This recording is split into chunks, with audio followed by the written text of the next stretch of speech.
Hello मेरे पोपलूस, कैसे हो तुम लोग। आज के वीडियो में हम लोग पढ़ने वाले हैं द मिडनाइट विजिटर चैप्टर को, और ये स्टोरी जासूसों के बारे में। हाँ, तुम्हारे इंग्लिश क्लास 10 के बुक में जासूसों के ऊपर भी एक स्टोरी लिखी गई है, एंड ट्रस्ट मी बहुत ही मजेदार सा स्टोरी है। और हाँ, मेरा थोड़ा सा तबियत खराब है तो तुम्हें मेरा आवाज थोड़ा चेंज लगेगा, बट मैनेज कर लेगा। तुम्हें बहुत मजा आने वाला है। स्टोरी तो बहुत मस्त है। सबसे पहले इस स्टोरी में 3 मेन कैरेक्टर है। अगर तुम मुझे भी काउंट करते हो तो 4 हो जाएंगे। मेरा काम बस यही है कि मैं तुम्हें चैप्टर का एक्सप्लेनेशन दूंगा, तुम्हें ये स्टोरी समझाऊंगा।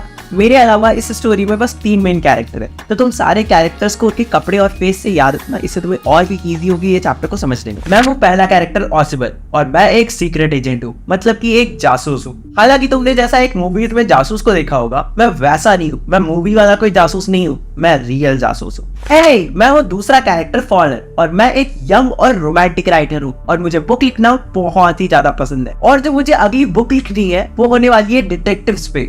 मैं हूँ तीसरा कैरेक्टर, और मेरा नाम है मैक्स, और मैं इस स्टोरी का दूसरा सीक्रेट एजेंट हूँ। स्टोरी कुछ ऐसे स्टार्ट होता है। एक दिन फॉलर, जो कि एक राइटर है, वो ऑसिबल के साथ उसके फ्रेंच होटल के रूम में जा रहा होता है। मेरे अकॉर्डिंग ऑसिबल बिल्कुल भी एक अच्छे सीक्रेट एजेंट जैसा नहीं दिख रहा होता है। हम कॉरिडोर से पार होकर एक फ्रेंच होटल के अंदर उसके 6th फ्लोर पर जा रहे होते हैं, और उस जगह को देखकर बिल्कुल भी ऐसा नहीं लग रहा था कि आज यहाँ पर कुछ रोमांटिक हो सकता है। मतलब वो बहुत ही नॉर्मल सा एक बेकार सा होटल था। ऑब्वियसली जब तुम एक डिटेक्टिव के बारे में सोचते हो तो तुम्हारे दिमाग में कैसा इमेज बनता है कि उसने ब्लैक सूट पैंट पहन रखा होगा, हाथ में गन होगा, टॉल हैंडसम मैन होगा, और सनग्लासेस भी पहन रखे होंगे, राइट। बट ऑसिबल बिल्कुल भी ऐसा नहीं दिख रहा था। ऑसिबल एक बहुत ही मोटा इंसान था जिसे फ्रेंच और जर्मन दोनों ही लैंग्वेज आती थी, और उनके टोन में थोड़ा अमेरिकनेशन भी था। और इसका रीजन ये है कि 20 साल पहले उन्हें बॉस्टन, जो कि अमेरिका में है, वहां से पेरिस लाया गया था, इसलिए उनके टोन में थोड़ा अमेरिकनेशन भी था। ये सब मैं सोच ही रहा होता हूँ और ऑसिबल के पीछे पीछे उनकी रूम की तरफ जा रहा होता हूँ। लेकिन तभी ऑसिबल मुझसे कहते हैं कि मुझे पता है तुम डिसअपॉइंटेड हो।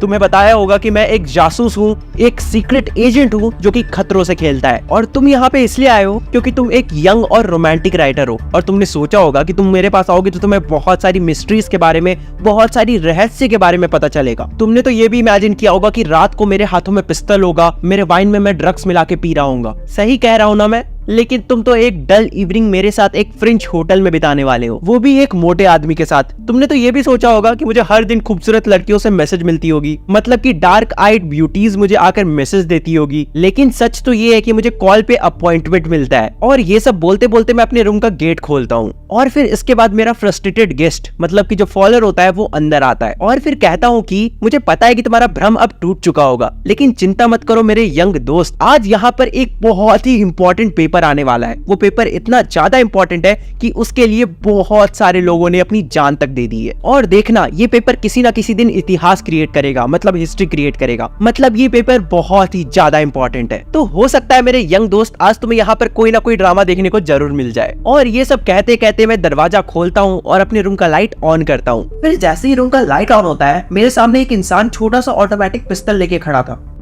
अरे मैक्स, तुम यहाँ? मुझे तो लगा था तुम बर्लिन में होगे। देखो, मैक्स एक बहुत ही पतला दुबला लेकिन नॉर्मल से थोड़ा लंबा दिखने वाला इंसान था, और उसकी जो फेस थी वो बिल्कुल किसी फॉक्स से मिलती थी, FOX वाला फॉक्स। और अगर उसके हाथ में पड़े हुए गन को इग्नोर करे तो उसके पूरे बॉडी में कुछ भी स्पेशल नहीं था। वैसे ऑसिबल, आज तुम्हें एक रिपोर्ट मिलने वाली है ना, जो कि मिसाइल्स के बारे में। मुझे लगा वो रिपोर्ट मुझे ले लेनी चाहिए क्योंकि वो मेरे हाथों में ज्यादा सेफ रहेगी। तभी मेरे दिमाग में एक आइडिया आता है, और मेरे बगल में रखी हुई आर्म चेयर पर मैं गुस्से से बैठता हूँ और कहता हूँ कि हाँ तो हो गई यार, ये महीने में दूसरी बार है जब मेरे रूम के खिड़की के नीचे वाले बालकोनी से मेरे रूम में कोई घुसा है। बालकोनी? मैं कोई बालकोनी से नहीं आया हूँ। अगर मुझे पता होता कि तुम्हारे विंडो के नीचे कोई बालकोनी है तो मैं वहीं से आता। तुम्हें पता भी है मुझे पास की लेने में कितनी ज्यादा दिक्कतें हुई है। अरे यार, वो मेरी बालकोनी नहीं है, वो तो सामने वाली अपार्टमेंट की बालकोनी है जो मेरे विंडो के जस्ट नीचे आती है। फॉलर, तुम्हें पता है अभी हम जिस रूम में खड़े हैं ना, वो पहले एक बड़ी सी यूनिट का हिस्सा हुआ करती थी, और सामने में वो जो तुम्हें गेट दिख रहा है उसके पीछे एक लिविंग रूम हुआ करता था, और उसी रूम में एक बालकोनी भी थी जो अब मेरे विंडो के जस्ट नीचे आता है। और पिछले महीने भी ऐसे ही कोई उस बालकोनी से मेरे रूम में घुस आया था, और मैंने पिछले बार भी कंप्लेन की थी, और होटल वालों ने कहा था कि वो इस पे जल्दी ही एक्शन लेंगे, लेकिन शायद उन्होंने अब तक कोई एक्शन नहीं लिया है। इसके बाद जो मैक्स होता है वो फॉलोअर की तरफ ऐसे गन पॉइंट करता है और वेव करते हुए कहता है बैठ जाओ बैठ जाओ, वैसे भी अभी डॉक्यूमेंट्स आने में 1 घंटा बाकी है। मतलब कि यहाँ पे मैक्स को लग रहा था कि अभी उसके डॉक्यूमेंट्स को आने में 1 घंटा बाकी है। नहीं, बस 31 मिनट्स बाकी है, क्योंकि अपॉइंटमेंट 12:30 बजे की थी। वैसे मैक्स, काश मुझे पता चल पाता कि तुम लोगों को इस रिपोर्ट के बारे में कैसे पता चला। काश मुझे भी पता होता कि तुम्हारे हाथ ये रिपोर्ट कैसे लगी। खैर कोई बात नहीं, अभी भी बहुत देर नहीं हुआ है। मैं आज तुमसे ये रिपोर्ट लूंगा और यहाँ से चलते बनूंगा। और फिर तभी उस रूम के मेन गेट पर नॉकिंग का आवाज आने लगता है, ठक ठक ठक ठक ठक ठक ठक ठक। ये कैसी आवाज है? दरवाजे पे कौन है?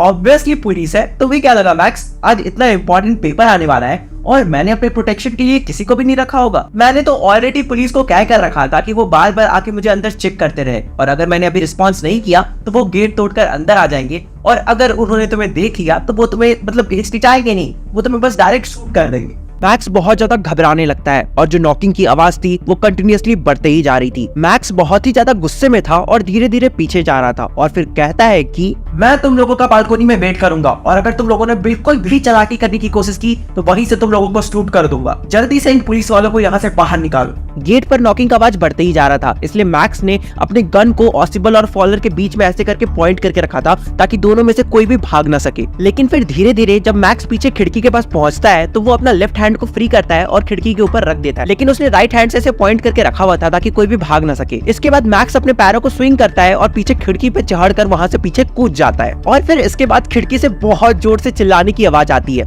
उसके बाद रूम का गेट खोला जाता है और अंदर एक वेटर एक बड़ा सा बॉटल और 2 ग्लास लेके अंदर आता है और कहता है, here is your drink sir, जो आपने ऑर्डर करा था। और फिर ये कहकर वो जो वेटर होता है जिसका नाम हेनरी होता है वो वहाँ से निकल जाता है। लेकिन पुलिस का है? पुलिस? अरे चिल कर लौंडे, मुझे पहले से पता था उस गेट के पीछे कोई पुलिस नहीं है। मैं तो हेनरी का ही वेट कर रहा था। हेनरी मतलब कि वही वो वेटर। हाँ, लेकिन वो इंसान जो बालकोनी में खड़ा है उसका क्या?